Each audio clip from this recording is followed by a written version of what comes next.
Thanks, Caroline.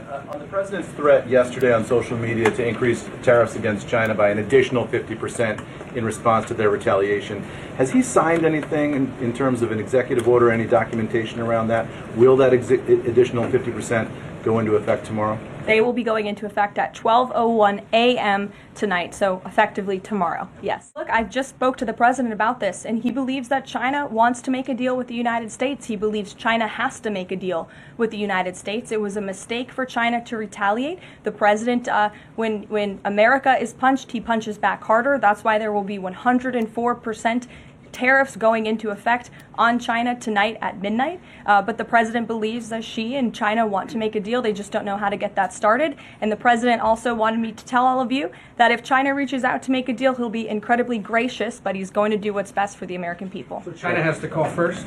The Chinese want to make a deal. They just don't know how to do it. But the president will be implementing these 104% tariffs on China tonight. Under what conditions might he consider lowering tariffs on China at this point? It would be imprudent of me to tell you those conditions here from the podium.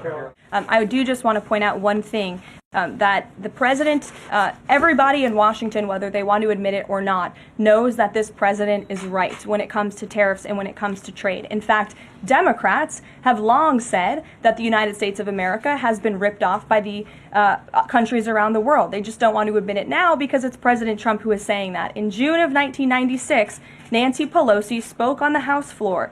She urged her colleagues at the time to fight against the status quo trade policies that had contributed to America's trade deficit with China. In fact, Nancy Pelosi said, "How far does China have to go? How much more repression? How big a trade deficit? How many jobs have to be lost for the American workers?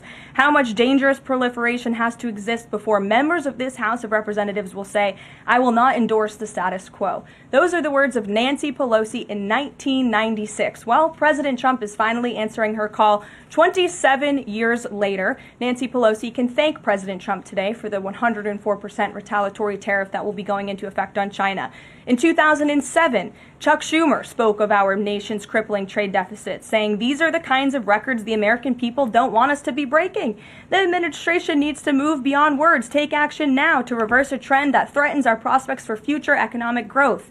And Chuck Schumer said that in 2007. Finally, in 2025, President Trump is taking action.